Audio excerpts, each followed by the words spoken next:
The first reading is a reading from Ezekiel 47. And Donna, do you want to read? A reading from the book of the prophet Ezekiel. The angel brought me back to the entrance of the temple, and I saw water flowing out from beneath the threshold of the temple toward the east, for the facade of the temple was toward the east. The water flowed down from the southern side of the temple, south of the altar. He led me outside by the north gate and around to the outer gate facing the east, where I saw water trickling from the southern side.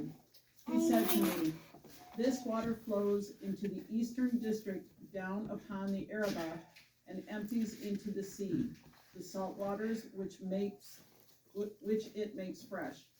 Wherever the river flows, every sort of living creature that can multiply shall live, and there shall be abundant fish. For wherever this water comes, the sea shall be made fresh. Along both banks of the river, fruit trees of every kind shall grow. Their leaves shall not fade, nor their fruit fail. Every month they shall bear fresh fruit, for they shall be watered by the flow from the sanctuary. Their fruit shall serve for food, and their leaves for medicine." The word of the Lord. Thanks be to God. And their leaves for tea.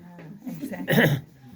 So Ezekiel, he was a priest and a prophet it was during the Babylonian exile around 6th century BC. The temple was destroyed, and so God gives him this vision. He gives him a vision of a future temple. And so if you imagine as a priest having the temple destroyed, that would have been like a stab to the heart. That would have been a crushing blow to him. So this would have been a great vision for him. We see this water flowing out, this living water, and the one thing you have to notice is that everything it touches is given life. And the first thing I thought of when I saw this water flowing was, if you look at the picture behind us, the blood and water flowing from the heart of Jesus. So it comes from the right side, and it's kind of the water flowing down from the southern side of the temple, south of the altar. First, it starts out as a trickle, and then it quietly grows. It moves out of the sanctuary into the whole world. I mean, it's kind of the same aspect with how our faith and how, just like a mustard seed, it starts small, and God works with small things to have great things happen.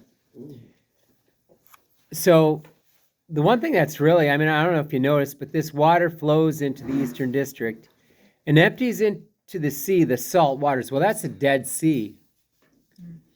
And so if you guys know anything about the Dead Sea, everything's dead, right? It's too salty, right? I've been in it. Okay. Yeah, so that's perfect. But this makes it fresh. And the Dead Sea is reversed.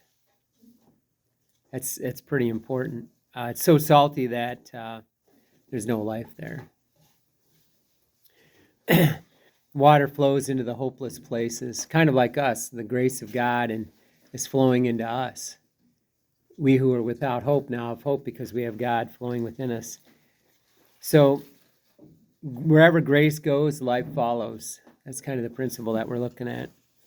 Along both banks of the river, fruit trees of every kind shall grow. Their leaves shall not fade, nor their fruit fail. So the gifts of God and the plants that he has, that he plants, don't fail because it's supported by God and his grace. Also, this nourishment, if you think about it, what are we nourished as Catholics? We're nourished by the sacraments, by the Eucharist, right? By the Word of God, right? We're nourished by the Word of God, by studying the Bible. This should be nourishment for us, for our soul. The water from the side of the water, which is, from Christ, which flows out in baptism, the blood, and which is symbolized, in the blood and water, but in the Eucharist. And so we have this. We see the new temple is greater than the old temple, and so this goes back to the dedication of this basilica. And so we have readings that kind of tie around the temple.